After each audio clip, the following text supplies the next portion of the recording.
Hello there. This is Juan Elizondo from the National Math and Science Initiative. Thank you for joining us. We are going to wait just a moment to allow some other folks to join us. And so I will make sure that we are live. Let's see if I go to the right tab. So I want to appreciate you all for joining us and acknowledge that it is morning, I think, for just a few of us, but afternoon for most of us. So good afternoon.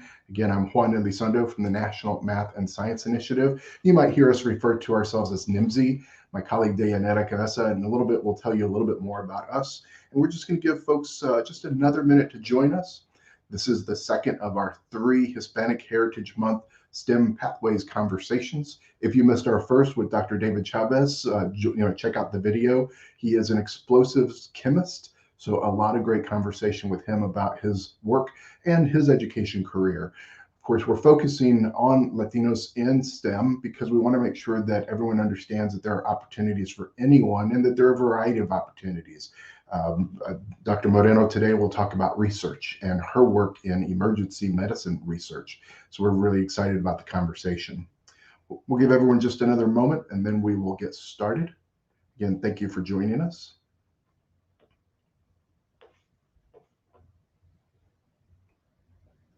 If you are just joining, I'm Juan Elizondo from the National Math and Science Initiative, NMSI, as we talk about ourselves. We're going to get going here in just a few seconds.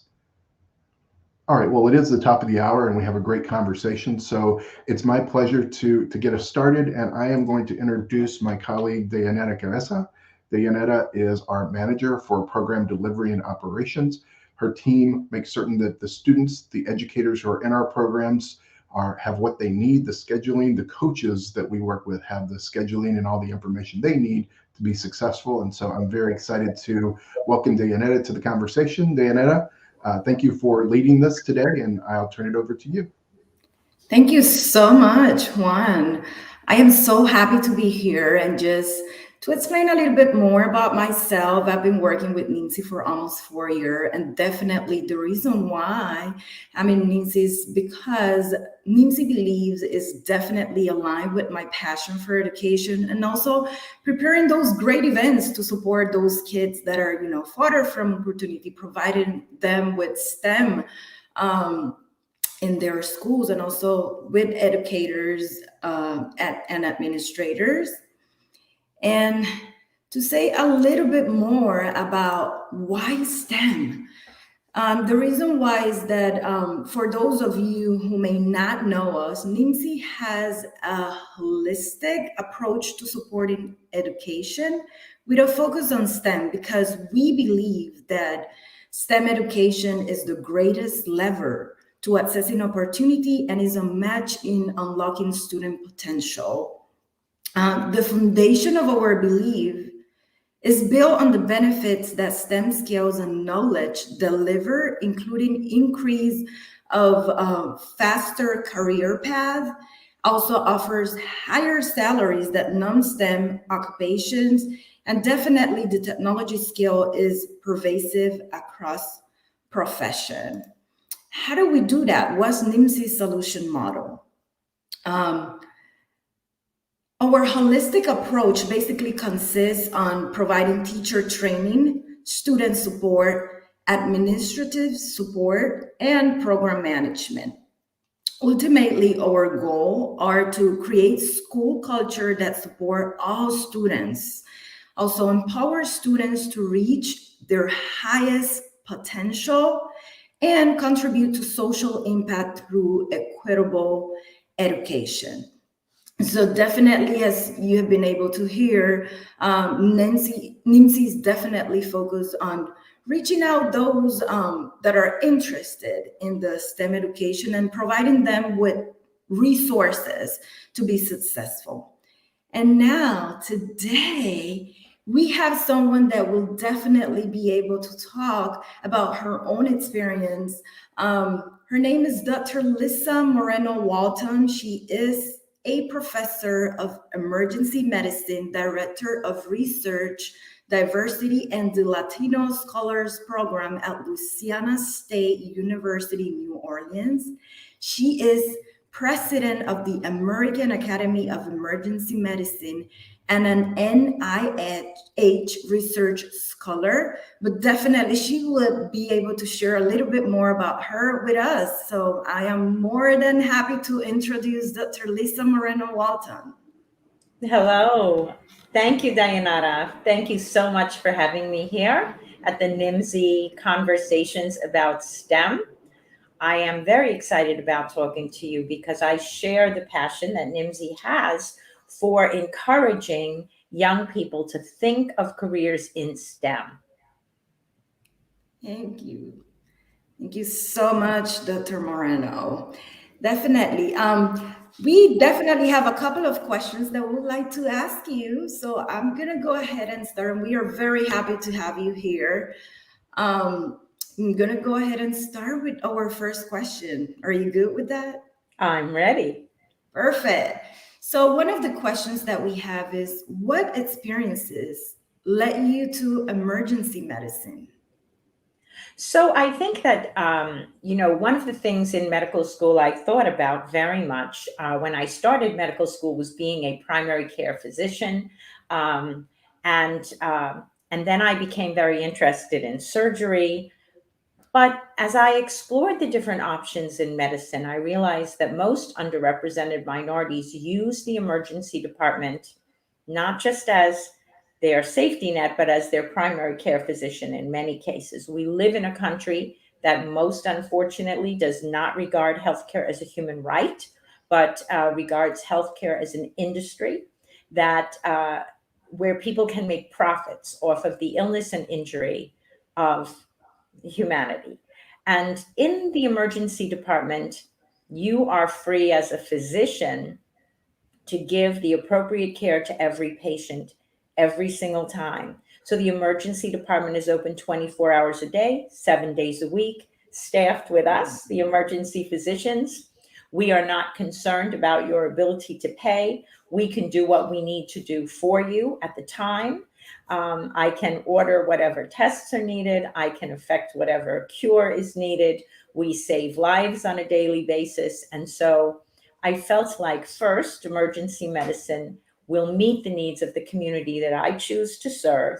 And second, it's an interesting field because you never know what you're going to get on a given day. And we take care of people who have all kinds of problems, all ages, not restricted to any particular diagnostic category. Great, great. And that led me to my next question. So you mentioned that, you were pursuing a career as this teaching physician and then transition to research, right, in emergency medicine. How does your work affect the experiences people have in emergency situations? So I always wanted to be a teaching physician. That was never a question in my mind. I think that that's one thing that my grandparents taught us when we were growing up, that we had incredible opportunities that they didn't have and that our parents didn't have, and we were responsible to pay it forward. So I always knew that I would be a teaching physician.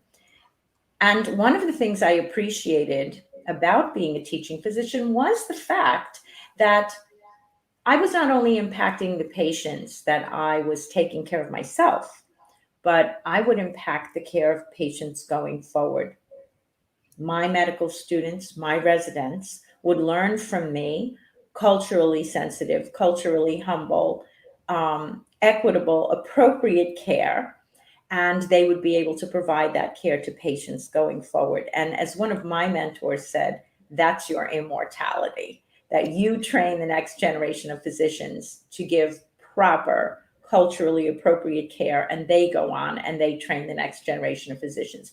So how did I get involved in research? And that's a really interesting question, because when I first started going to medical school, I will tell you that I had great disdain for researchers. I felt that, I'm sure that people know the history. The government has perpetrated a lot of abuses against people of color. There was lies told to women in Puerto Rico from 1930 to 1970 about the sterilization procedures that were supposedly voluntary because they signed a consent form, but the women were never told that this was not okay, they were told it's a reversible operation, but they were not told that 50% of the time or more, the reversal procedure does not work. And that, oh, by the way, even though we'll sterilize you for free, if you want the reversal procedure, you have to pay for it. And so the fertility of these women was damaged. This was a eugenics and board that decided to do this. This was a form of genocide. These women didn't really understand what was being done to them. It caused them tremendous stress in their marriages. It caused them tremendous stress in their sense of identities as mothers. It caused them tremendous stress in terms of their relationship with the Catholic Church, because it was essentially a form of birth control, which they were told it was not. However, we also know about the Tuskegee study, in which a tremendous amount of African American men were abused and were continued to allow to have syphilis, even though there was then a cure for syphilis in the United States. And they were also told that there was a collusion between the United States Department of Defense and the Public Health Service, where when these men went to apply to become when they were applying to become soldiers, they were given a 4F status, which means that they had a medical condition. They were told they had poor vision or flat feet or something like that. And really, the collusion existed because the government didn't want them to be taken out of the Tuskegee Experiment. Mm-hmm. And if you were joining the military, you got cured for syphilis before boot camp. So what our government did to people was that it not just said you can't join the military, but what do you lose when you don't join the military? You lose health care for life from the VA system. You lose the GI Bill, where you get a free college education. You lose survivor benefits for your wife and children if anything happens to you. And most importantly, you lose the GI Bill, where you could have gotten a 0 down payment on a house and gotten home equity and been able to get that path to the middle class. So the government robbed people of a lot, and people do not trust the government and do not trust research. And that was my attitude. Researchers do these horrible things to people. They're only out for themselves. But as I progressed early in my career, during the first 4 years of being an emergency physician, I realized if I wanted to impact a lot of people by being a teaching physician, how many more people could I impact if I did research that was appropriate, honest, ethical, culturally sensitive, and I published best practices, which would improve the care of hundreds of thousands and even millions of people. And so I did embark on a research career. And I will tell you that patients, based on focus groups that have been done, patients of color respond very well to being part of a study that is being done by people that they trust. And so this led me into research. And this is why now I have a pipeline program where I work with underrepresented minority college students who want to get into medicine, want to get into medical school.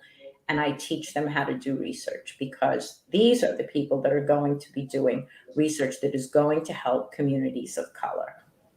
Definitely. And it's so funny, like, I was going to ask you, like, how do you show people, there should be a lot of young people out there thinking like, oh, research is boring, but definitely, like, you already say the piece there is basically not just knowing that layer, like the top layer thing, is like getting all the juicy information at the bottom. But Dayanara, what else it makes research interesting is that a lot of times our students don't realize research puts you in contact with patients much of the time, because we are doing focus groups with patients that helps us to strategize our research design. We're also doing studies where we survey patients about their knowledge, about their health practices, about their preferences in healthcare. So we're creating opportunities for our students to actually be present, in the space where the patients are. They get to meet the patients and they get to meet other doctors, nurses, other people who work in the hospital system, and they get a sense of what it might be like for them to actually be part of the healthcare team. Because when they're there as a researcher, you are actually perceived by the patient to be part of the healthcare team. So it can be an exciting opportunity. Yes, yes, definitely. A significant part of your work is focused on increasing diversity and inclusion in emergency medicine. What differences does it make for people who are experiencing trauma? That is a great question. So picture yourself having been in a motor vehicle collision, picture yourself having been shot, stabbed, fallen down a flight of stairs, raped, beaten up. You are in terrible pain. You are terrified. You have gone through an experience that you never expected to happen to you. And you had other plans for that day, and all of a sudden your whole life is derailed. So you come into the emergency department as a patient at the most vulnerable and most frightened that you're ever going to be in your entire life. What do you want to see around you? You want to see people that look like you. You want to see friendly faces. What do you want to hear in the emergency department? You want to hear the language that you are comfortable speaking. You don't want to be dealing with a translator phone. You don't want to be dealing with some video translator. Even having an in-person translator, which is better than those other things, is not the same as having a physician or a nurse who can speak your language so that you can be comfortable and you can just say what you have to say and communicate. This is what's hurting me. This is what happened to me. This is what I think might be wrong with me. This is what I'm worried about. Can somebody call my mother? Can somebody call my spouse? These are the things that are important to patients. And so communication is very critical. Feeling comfortable is very critical. Trusting the people who are going to take care of you is very critical. And research shows, since we're talking about Yes. research shows that patients prefer to be treated by someone from their own backgrounds and culture. Research also shows that when patients leave the emergency department, they are much more likely to follow through on the treatment plan if there has been what is called concordance between the doctor and the physician. Concordance means any factor that is similar. You're from the same gender, you're from the same culture, you're from the same ethnicity, you're from the same race. So it's a great thing when we can have physicians who match the culture of the patients that they treat. And in fact, in 2003, the Institute of Medicine, which was a federal agency, came out with a report that said that the physicians working in a particular community should mirror the community that they serve. We haven't gotten there yet, but we're going to. And part of the reason we're going to is because NMSI is working to get students into STEM. Definitely, definitely. And it's very true what you just mentioned, because I remember, like, I'm Hispanic, and one of my husband's cousin that lives here, basically where we are from, when you go to the hospital to give birth to your child, you don't use the epidural. Like, that doesn't exist in Panama. And then when she got here, she was about to give birth to her daughter, and the doctor was like, in English, she could barely speak English, and he was just talking about a needle in her back, and she was like, no, I'm screaming and all that, until a doctor that actually speaks Spanish came to her and explained to her all the situation. She was used to something from her culture, her country, and then coming here, it was something a little different. So I definitely agree with what you just mentioned, that having someone that looks like you, that can speak your same language and can explain, like, in more detail how that works, it helps. And also, The example that you just gave about your family member is so illustrative of the situation that takes place in real life. What happened to her happens to hundreds of patients, if not thousands of patients every day. Imagine somebody coming up and telling you they're going to put a needle in your back. You're in labor. You are in some pretty significant pain, and somebody's coming up and telling you they're going to stick a needle in your back.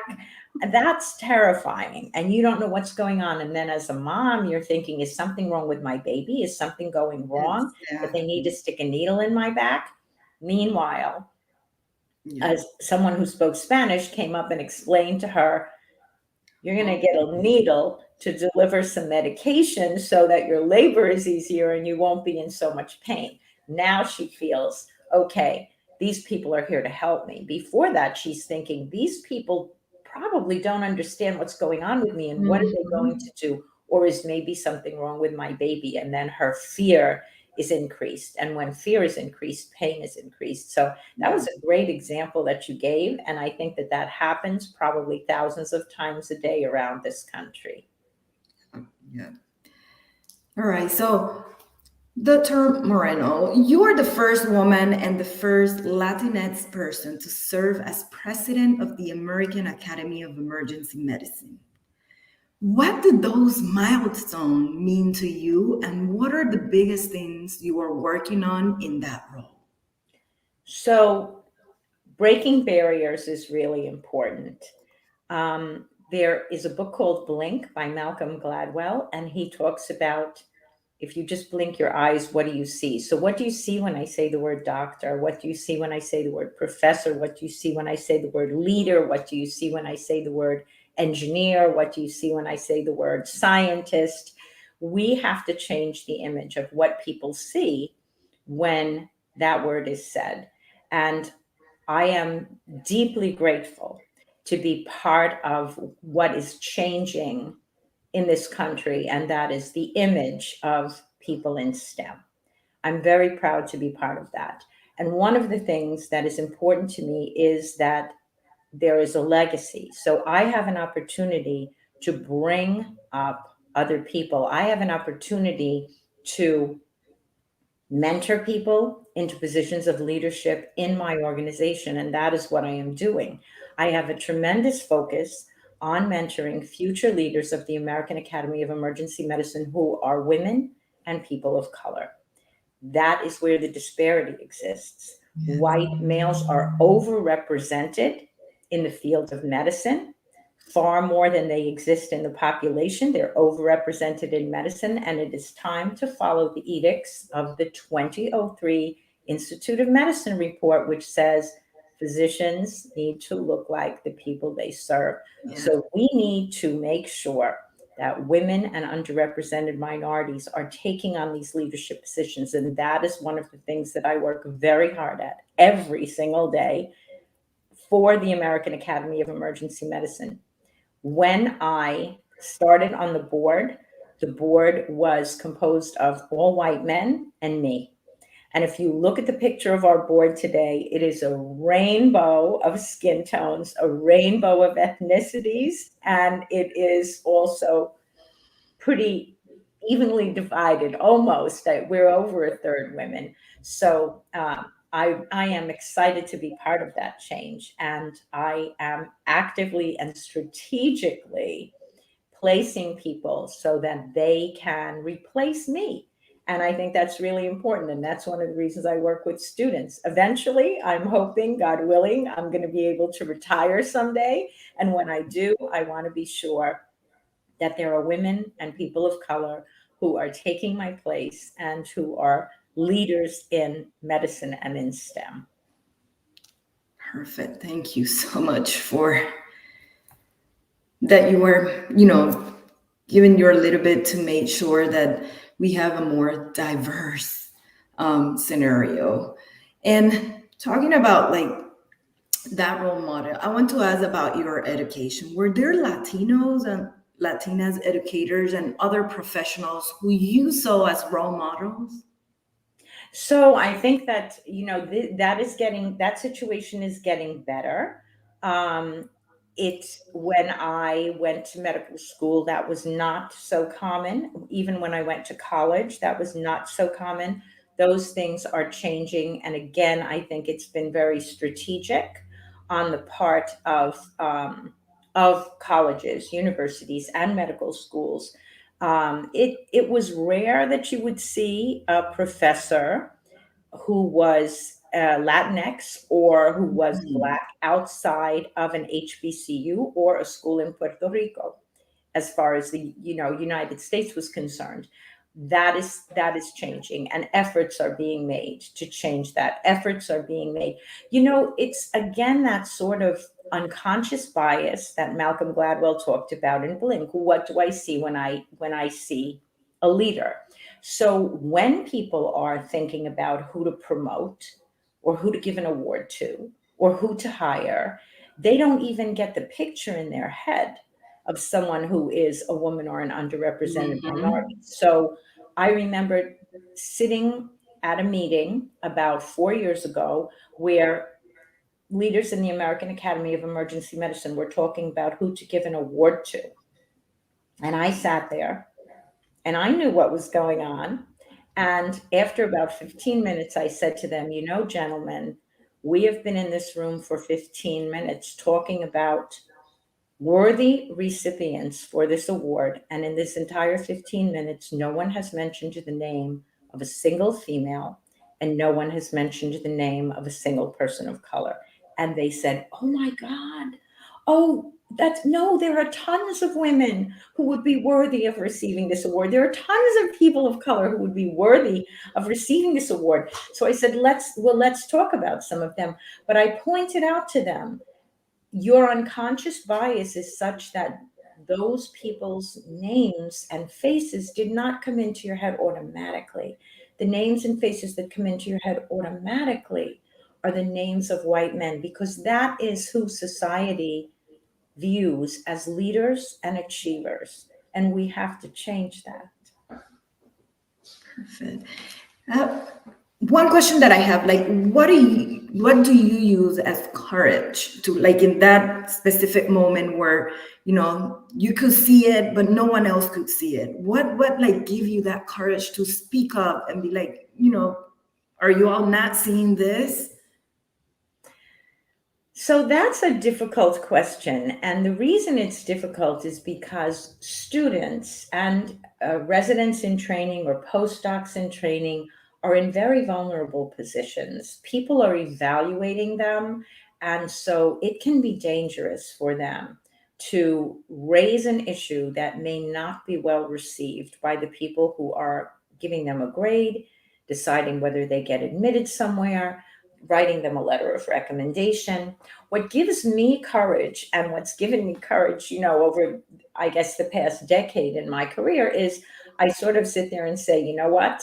I'm a full professor. I am well published. I am a recipient of tons of research grants, and I am the president of the American Academy of Emergency Medicine. What are you going to do to me? So I can speak truth and not have to worry about retaliation. It's a little bit harder, when you are somebody who is worried about getting a poor evaluation or worried about being labeled as a troublemaker or someone who people can't get along with. And I tell the students in my classes and the students who I mentor, when you see injustice like that, if it occurs with a peer, speak out to the peer. If it occurs with someone who's senior to you, step back and assess the situation. If you think that this is a person who is receptive and that you could speak to, give it a shot. If you don't think it's a person who is receptive or you can speak to, you need to reach out to somebody like me. You need to reach out to somebody in that department who is going to be supportive of you, or you go to the Office of Diversity Affairs at your university or medical school. But don't just let it slide, because if you let it slide, it's only going to continue. But the other piece about that, don't let it slide, but at the same time, the most important thing is for you to become a doctor, or for you to become a scientist, or for you to become an astronaut, or for you to become an engineer. Don't jeopardize that. That is your life stream. And as a society, we need for you to succeed. We need for you to become that so that you can pull other people up behind you. So If you're not in a position where you can say something, go to somebody who can and let them put themselves out on a limb, let them take the risk on your behalf, but make sure that it does get told. There are people who want to hear, there are people who are listening and can do something. Thank you so much for that. And sometimes, you know what? It's not always malicious. Sometimes it's just thoughtless. Sometimes people are saying something because they don't think about the impact of what they're saying. And then when it's pointed out to them, they realize, right? I mean, most people are basically good. And so a lot of times people will make remarks that, we had a patient who was transitioning for gender correction surgery. And so the patient had features of both a male and a female. And, one of the physicians referred to one of the attending physicians referred to the patient as he, she, I don't know what to call him. And, that's very pejorative. And when I pulled that doctor aside and spoke to that doctor in the hallway, he was very apologetic. And he said, you know what, I don't know what to call the person. I just didn't know what to call the person. And I said, the solution is actually very simple. I'm going to tell you what the solution is. The solution is you treat that patient the same way you treat every other patient on the planet. You walk in the room and say, my name is Dr. Smith. I'm the doctor who's going to be taking care of you. What would you like me to call you? And the patient will give you their name and their pronouns that they want to be called, and you move on. I use that as an opportunity to educate somebody who was well-meaning, but just didn't know what to do. And sometimes that's all it is. It's just a matter of educating someone. And then they can do the right thing going forward. Yep. And treating others with respect. Exactly. All right. So it's not uncommon for young Latinx people to face challenges with their families if they leave their community.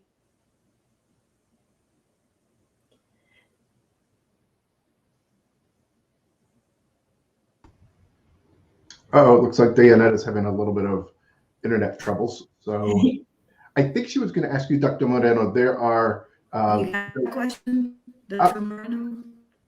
You're back. No, can you repeat the question?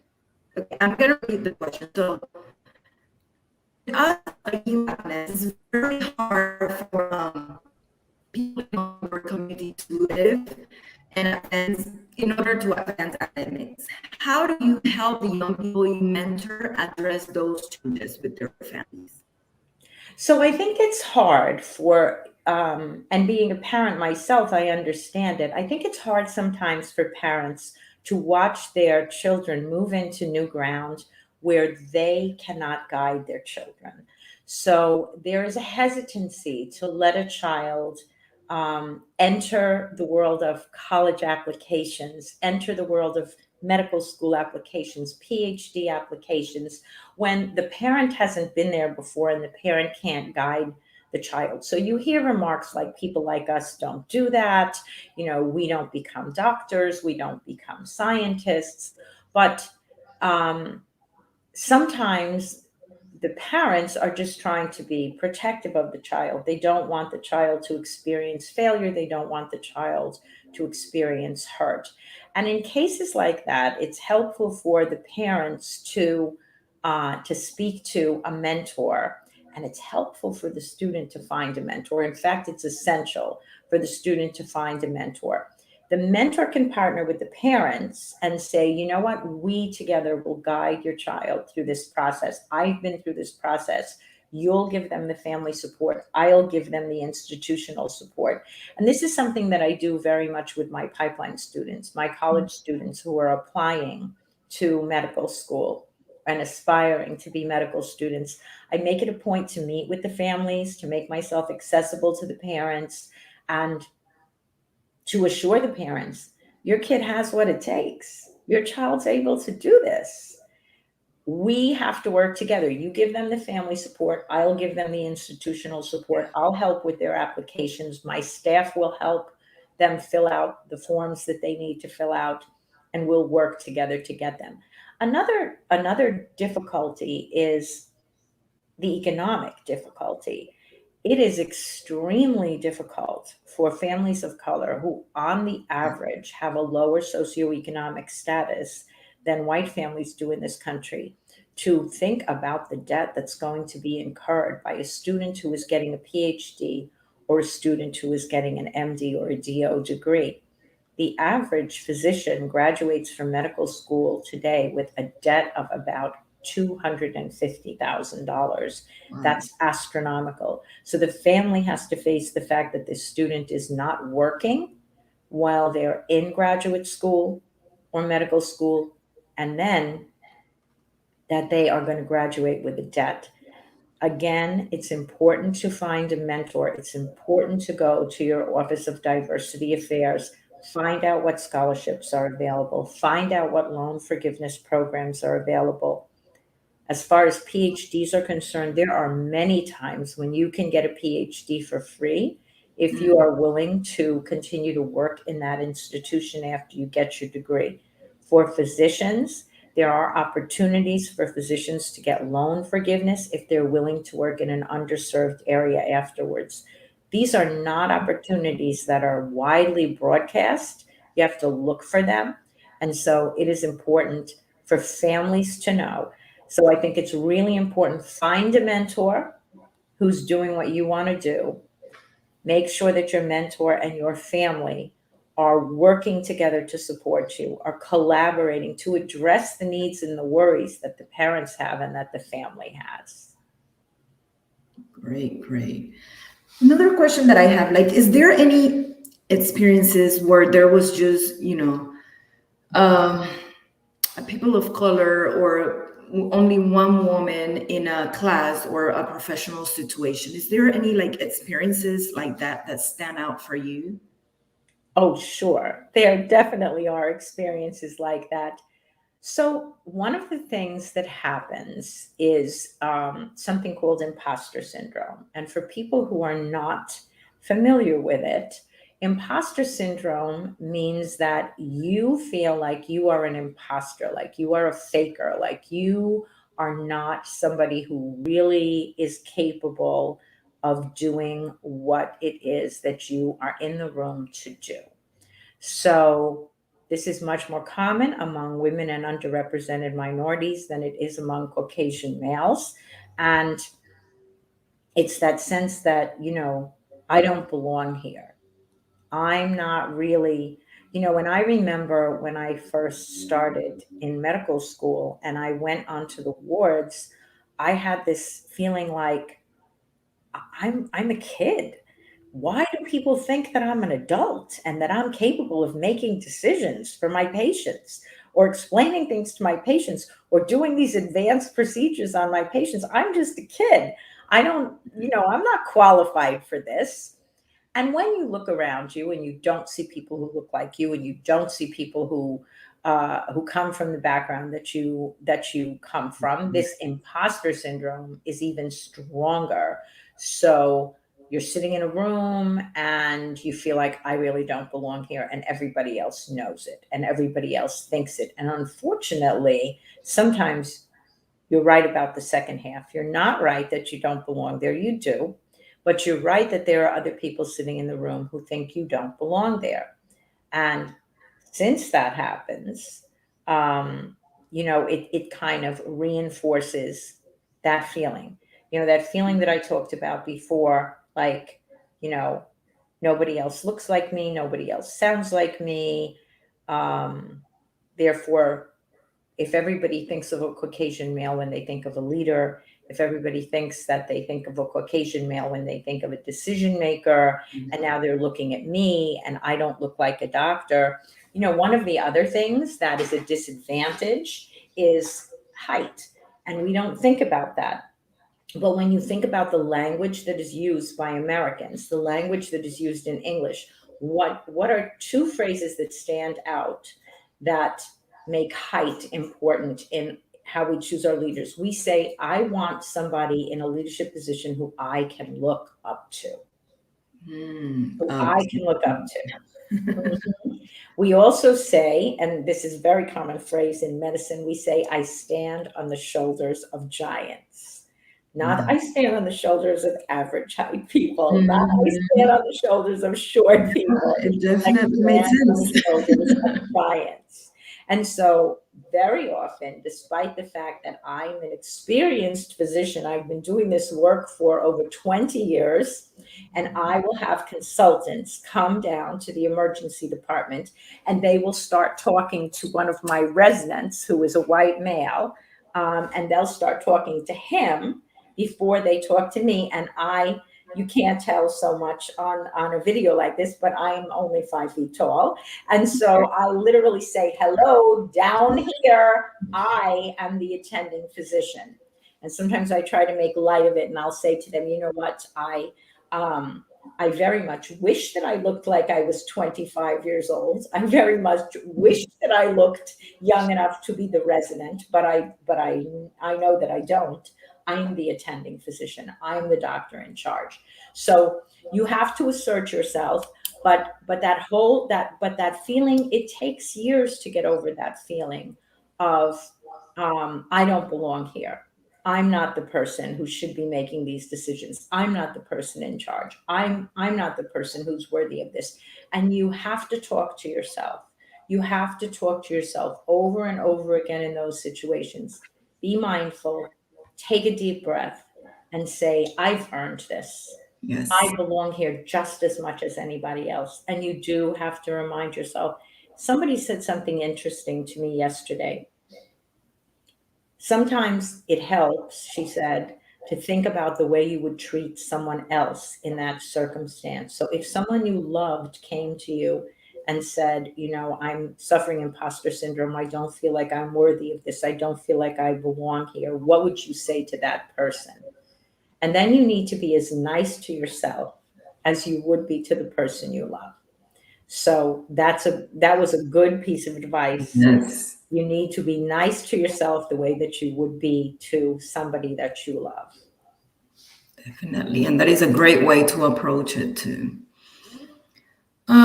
You have worked around the world and have achieved so many things in your career. What do you consider to be the most impactful thing you have done so far?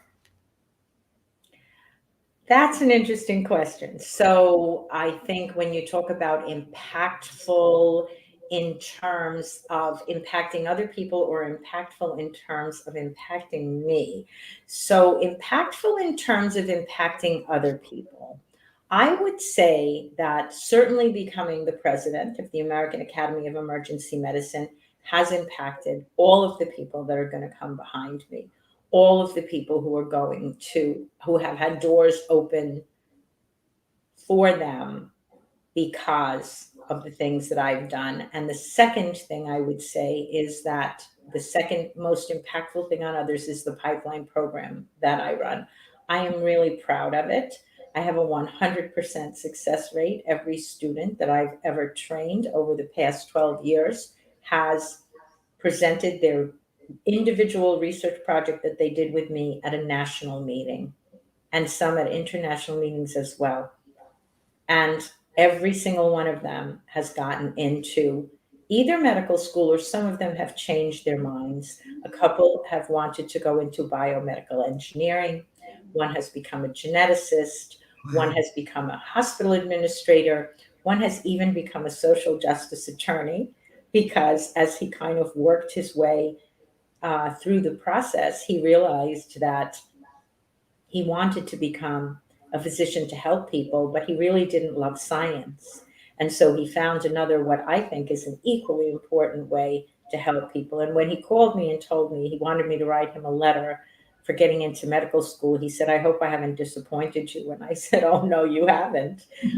We need good social justice attorneys just as much as we need good doctors. So I think that I have been very blessed by God to have an opportunity to have had an impact on the lives of other people.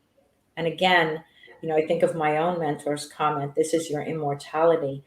It has been so gratifying to me that God has allowed me to have a hand in giving incredible talent and incredible dedication and incredible skill to the world, because I truly, truly believe that everyone was born on purpose and for a purpose. And if there is one person in the world who does not achieve all that they have the potential to be, the entire universe loses and suffers because of that. So every person has to have the right environment for them to be able to achieve everything that they were put on earth to achieve. And we have to create that environment. So I'm honored, I'm humbled, I'm blessed by God to be able to be part of creating that environment for people. Now, when you talk about what's had tremendous impact on me, one of the things has been travel. I have to say that. I have had incredible opportunities. That's not the way I planned my career, but it's what's happened to me. I've done a lot of global health. I've worked in about 27 different countries. And Wow. to be able to have the privilege of allowing people to of being allowed by people to enter their lives and to enter their culture, I realized again my own unconscious bias. I realized the assumptions that I make about other people, the assumptions that I make about other cultures, and how wrong in so many cases that I have been, and how wrong so many people that are raised in the United States are, in our assumptions about other people. And so for me, being able to travel, having the privilege of being admitted to the lives and cultures of people different than myself, I have had the opportunity to realize the beauty of most human souls and to understand the cultures of others and the way that other people think. And this has made me, without a doubt, a much better human being and has humbled me. And I am less likely to make assumptions about people than I would have been had I not had that experience. And that's a message that I try to take forward as well. Try not to make assumptions. You may think you know something about someone's religion. You may think you know something about the politics of the country that they live in or they were born in, but you don't necessarily know it until you've actually really gotten to know people and spend time with them. So I think, for me, my life has been a humbling experience. I've had so much privilege and so much opportunity. And I feel blessed that an environment was created where I was able to accomplish many of the things that I was born to do, and hopefully I will continue down that path and do what is expected of me in this life to continue to create opportunities for others and to take good care of the patients who honor me by putting their life and their body in my hands. Definitely. Well, thank you so much, Dr. Lisa Moreno-Walton, for everything that you have taught us today. I think that I'm like grateful for being here, learning from you, hearing you share with us all those experiences and those things that young people can take advantage of and use it in their own life. So thank you so much. We really appreciate you. Well, I want to thank both of you, and I want also to thank your program, NMSI, for what you do, because I think without you, a lot of lives would also not be touched. A lot of young people would not be inspired. So thank you for choosing to give your life, your professional life, to something that will benefit others and that will improve the way that STEM looks in the future.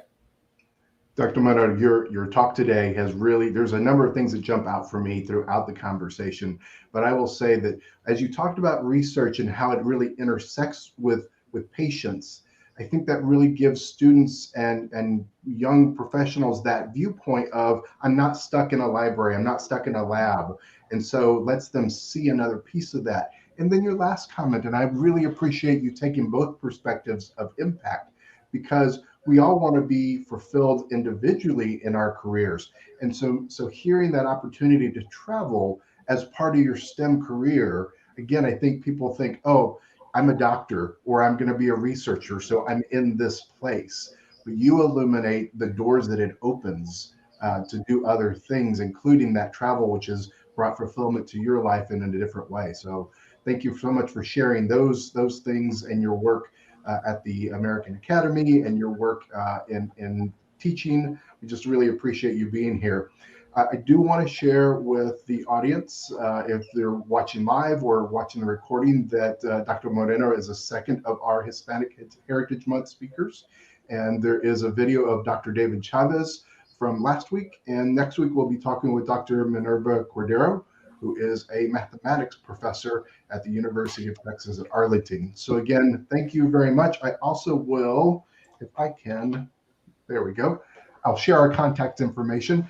Dr. Moreno talked about her pathways, and she talked about her mentorship, and she was gracious in sharing her contact information. So take advantage of that if you'd like, and then certainly reach out to Dayanetta or myself if you'd like to learn more about NMSI and how we are trying to open doors at the K-12 level so that they're ready for learning at the levels that Dr. Moreno and our other guests teach at. So again, thank you to you both for a great conversation, and I wish everybody a good afternoon. Good afternoon, everybody. Bye-bye. Thank you for attending.